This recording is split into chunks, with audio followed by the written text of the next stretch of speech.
Assalamualaikum warahmatullahi wabarakatuh. Bismillah walhamdulillah wassalatu wassalamu ala rasulillah Sayyidina wa maulana Muhammad ibn Abdullah wa ala alihi wa sahbihi wa man walah wa la hawla wa la quwata illa billah. Amma ba'd. Alhamdulillah, kembali dikumpulkan oleh Allah subhanahu wa ta'ala dalam majlis ilmu, mudah-mudahan menjadi ilmu yang bermanfaat, amin ya rabbal alamin. Hadirin hadirat rahimakumullah, meneruskan pembacaan kitab Riyadhus Shalihin karya Al-Imam Nawawi. Malam hari ini masuk ke hadis yang ke-11.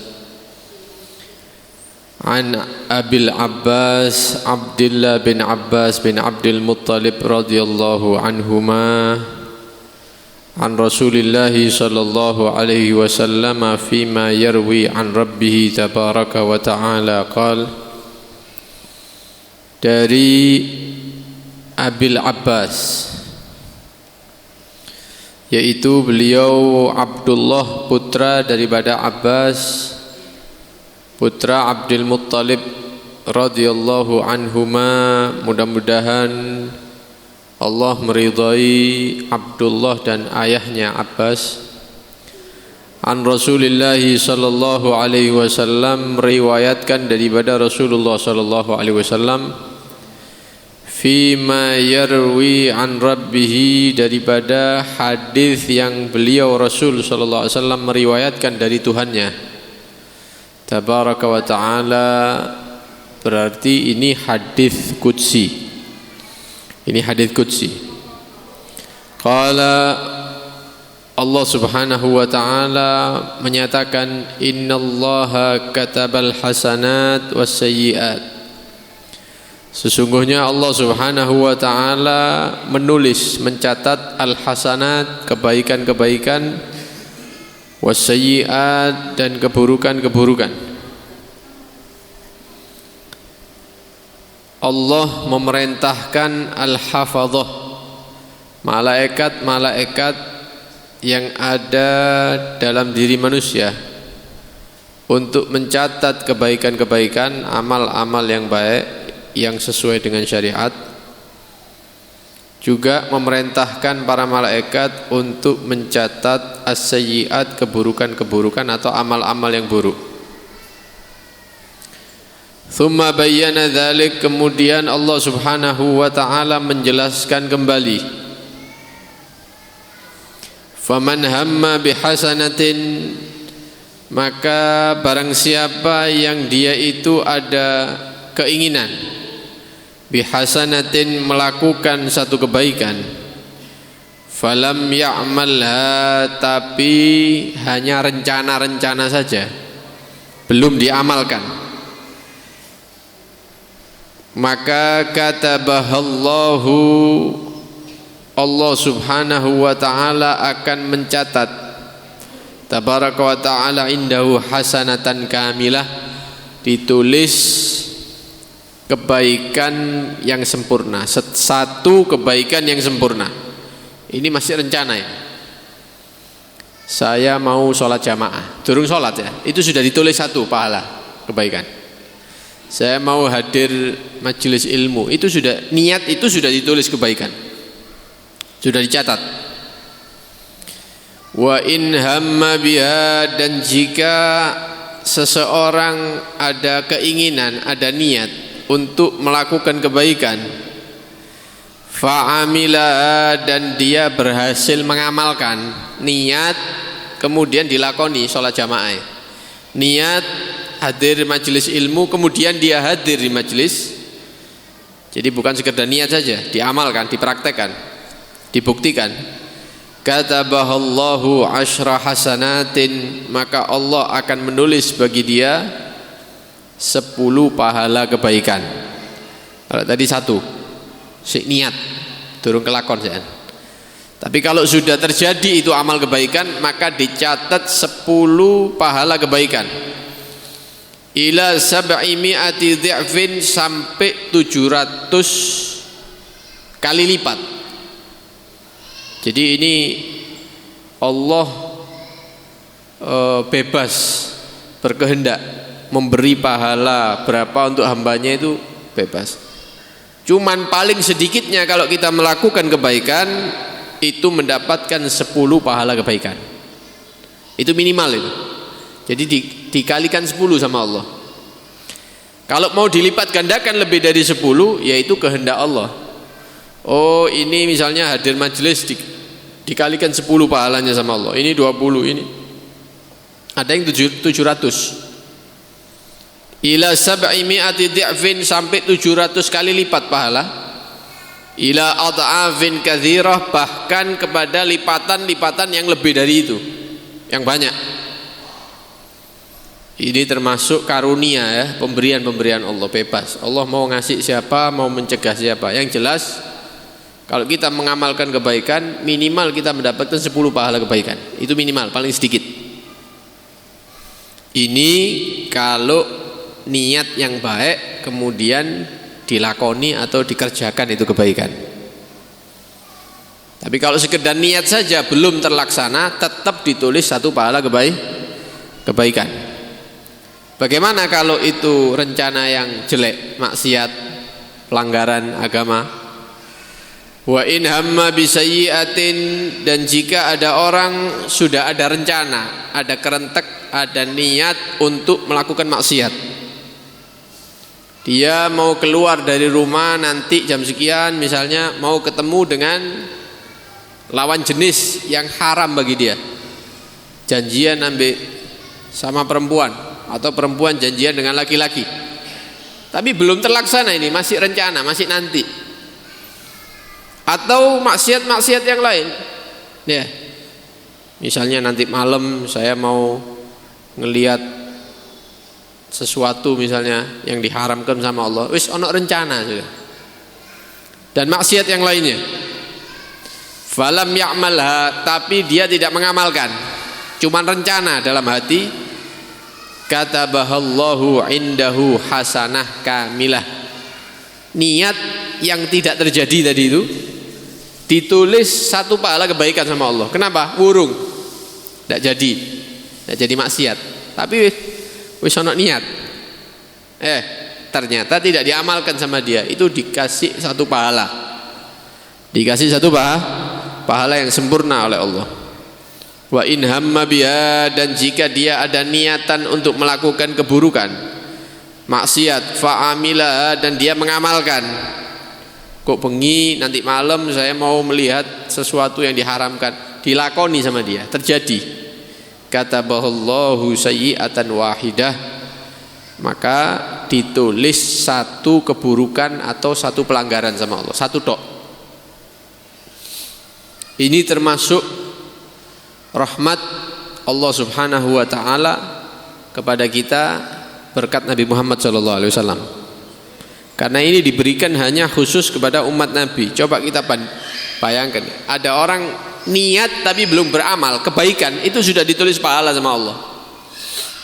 Niat melakukan maksiat, urung tidak jadi, dikasih pahala tetap sama Allah, karena dia tidak mengamalkan. Kalau dia berniat baik, melaksanakan, itu dilipat gandakan banyak pahalanya sama Allah, 10, 700, bahkan lebih dari itu. Tapi kalau dia melakukan niat maksiat dan dilakukan itu maksiat, ditulis tok 1 maksiat, wis tidak dilipat gandakan sama Allah. Kalau mau apa istilahnya adil begitu ya, berarti kalau ada orang maksiat bisa dicatat 10 kali lipat dosa itu, atau 700 kali lipat dosa.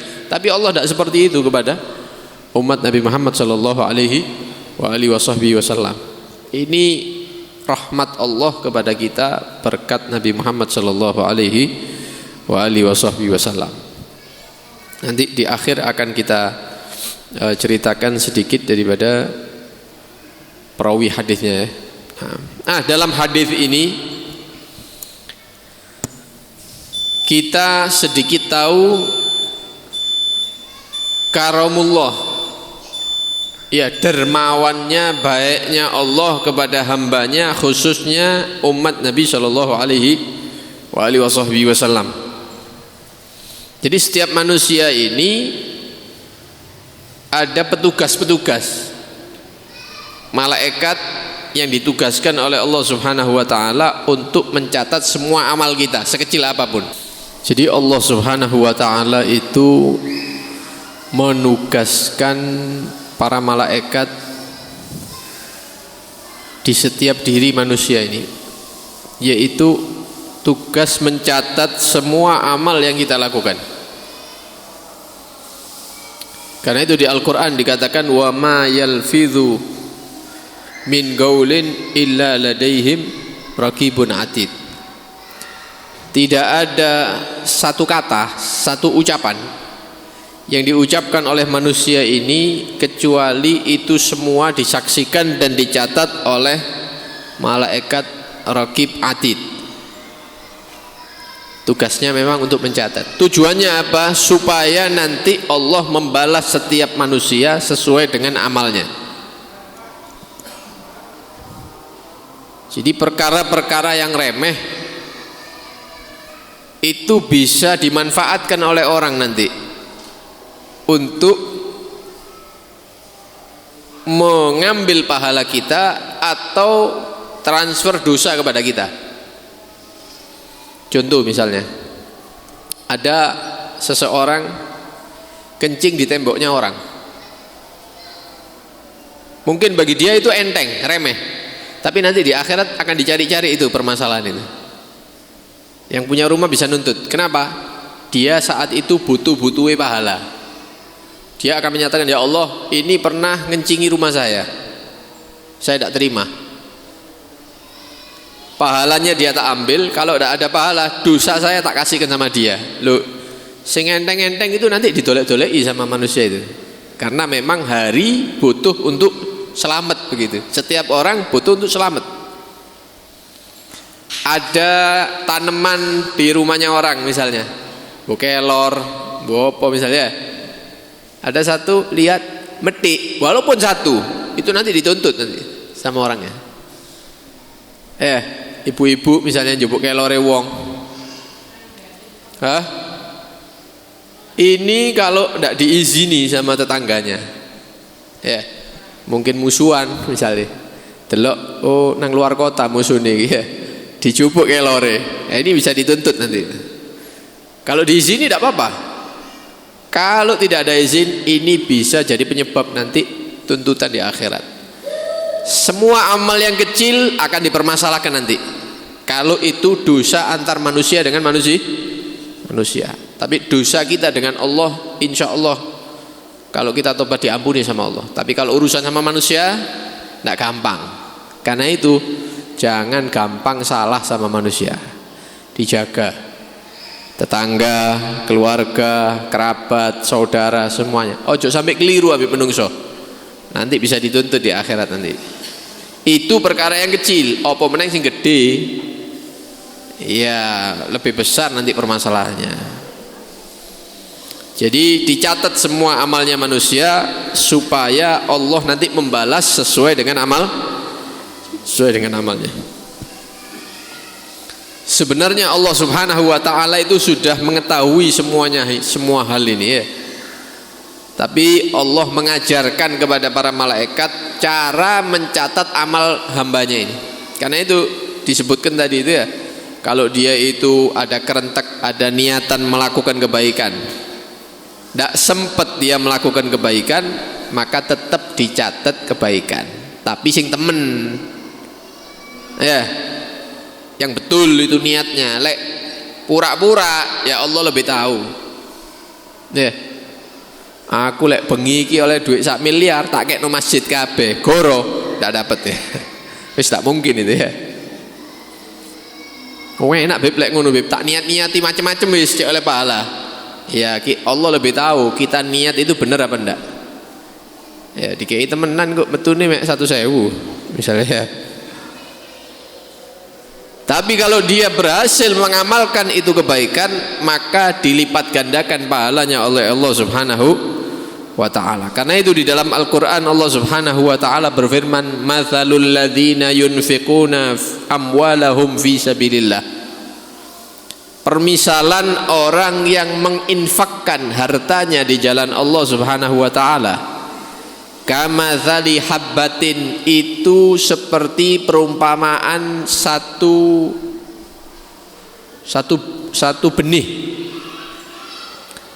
anbatat, yang dia itu ditanam kemudian memunculkan 7 tangkai, metu 7 tangkai, asalnya siji ditele, kemudian kena air keluar 7 tangkai, satu jadi tuh 7. Fi kulli sumbulatin, setiap satu tangkai itu menghasilkan mi'atu habbah, biji-biji yang berjumlah 100. Berarti 100 ping 7 berapa? 700 kali lipat dari benih satu yang ditanam.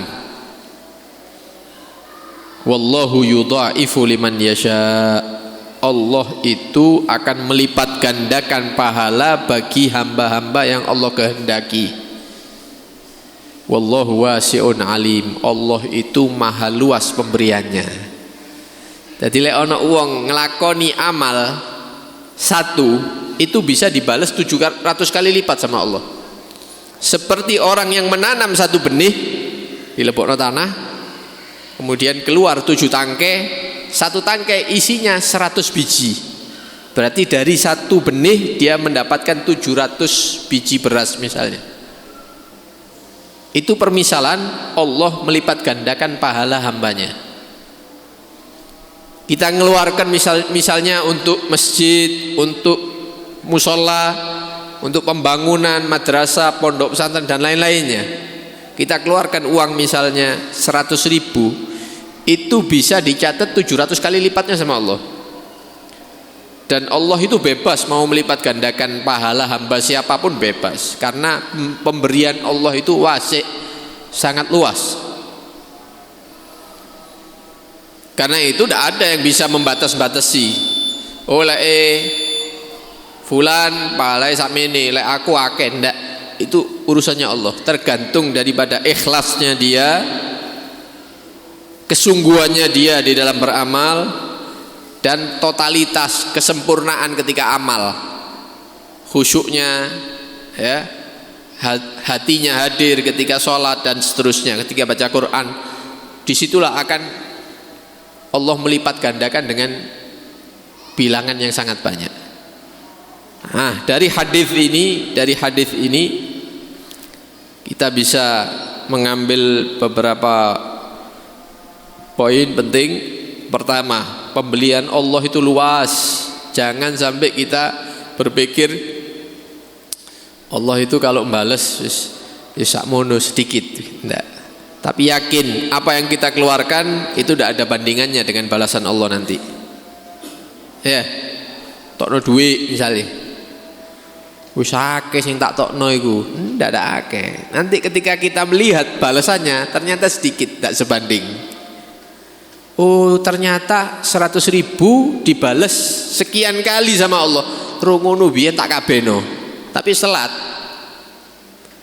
Waktu itu ketika hidup koyok wis entek-entekan koyok ya. Padahal tidak sebanding dengan balasan atau pemberian Allah Subhanahu wa taala. Yang kedua, rahmat Allah, kasih sayang Allah kepada umat Nabi Muhammad SAW sangat nampak dalam hadis ini. Kenapa? Karena ada riwayat yang mengatakan ketika Nabi Allah Musa membaca keterangan-keterangan, ada satu umat yang kalau dia itu berniat melakukan satu kebaikan, belum sempat melakukan kebaikan wis dikai pahala sama Allah.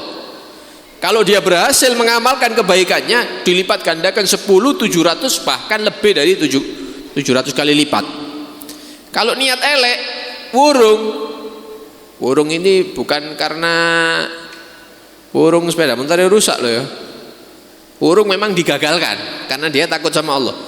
Kabeh ketemuan ambe pacare misalnya ya. Ini sudah niat maksiat, ternyata bensinin entek wurung, iki tidak oleh pahala. Karena kalau bensinnya ada tetap berangkat kan gitu ya. Tapi nang orkesan udan. Ya ben delok biduan udan ndak dadi. Alhamdulillah oleh pahala. Ndak oleh pahala. Kenapa? Kalau tidak hujan berangkat itu orang.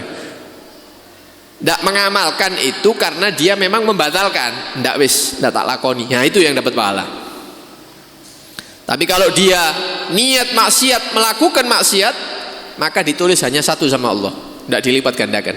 Ketika Nabi Musa melihat keterangan itu, kata Nabi Musa, ya Allah, jadikan ini sifat ini sifat umat saya, Bani Israel. Katanya Allah, oh tidak bisa. Ini bukan sifatnya Bani Israel ini ummatu Ahmad, umatnya Nabi Muhammad ini, yang lainnya tidak seperti itu. Jadi ini diberikan kepada Nabi Muhammad dan umatnya. Umat-umat terdahulu tidak ada yang seperti ini, cara nyatet amalnya tidak seperti ini. Dan masih banyak ya pemberian khusus, perhatian khusus dari Allah untuk umat Nabi Muhammad, untuk kita semuanya ini banyak. Sampai-sampai Nabi Musa mengatakan, kalau sifat-sifat yang baik ini diberikan kepada umat Nabi Muhammad, tidak diberikan kepada umat saya, kalau begitu saya leren jadi nabi, wis mudun pangkat ya, tidak usah jadi nabi, wis biarkan saya jadi salah satu umatnya Nabi Muhammad. Siapa yang ngomong? Nabi Musa. Nabi Musa berharap jadi salah satu daripada umat Nabi Muhammad SAW. Saking banyaknya pemberian Allah kepada umat Nabi Muhammad, diantaranya hadis ini. Diantaranya hadis ini. Karena itu syukur kita ini ya lahir langsung jadi umatnya Nabi Muhammad SAW. Ummah marhumah, umat yang selalu dirahmati oleh Allah Subhanahu wa ta'ala. Mudah-mudahan bukan hanya di dunia saja, sampai di akhirat mudah-mudahan menjadi umat yang dirahmati oleh Allah Subhanahu wa ta'ala.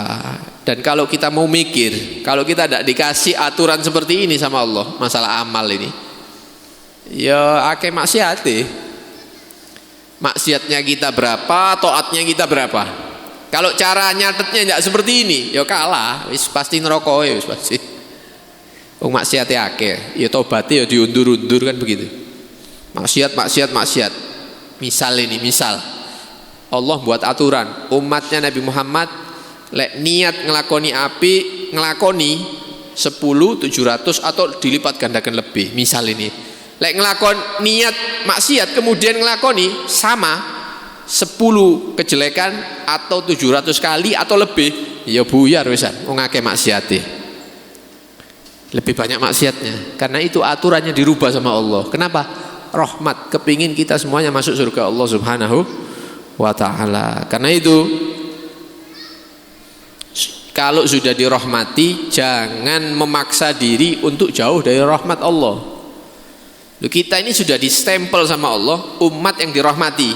Tapi kita tidak mau, aku tidak gelem dirahmati, aku kepingin dimurkai. Buktinya maksiat tadi itu yang kita lakukan setiap hari itu, yang rutin itu. Sholatnya males, maca Quran tidak maca, zikir males, di masjid pirang menit wis kepingin ngadeg, dan seterusnya. Ya, karena itu syukur kita iringi dengan memperbanyak amal. Mudah-mudahan yang kita pelajari menjadi tambahan ilmu yang bermanfaat. Amin ya rabbal alamin. Dan mudah-mudahan Allah memaafkan, mengampuni dosa-dosa kita, dan mudah-mudahan sisa umur dijaga daripada segala bentuk maksiat, segala bentuk pelanggaran. Mudah-mudahan diberikan semangat untuk beramal, semangat untuk taat kepada Allah Subhanahu wa ta'ala, jadi orang yang beruntung dunia sampai akhirat. Amin ya rabbal alamin. Sallallahu alaihi wasallam Muhammad wa alihi washabbihi wasallam. Alhamdulillahi rabbil alamin. Wassalamualaikum warahmatullahi wabarakatuh.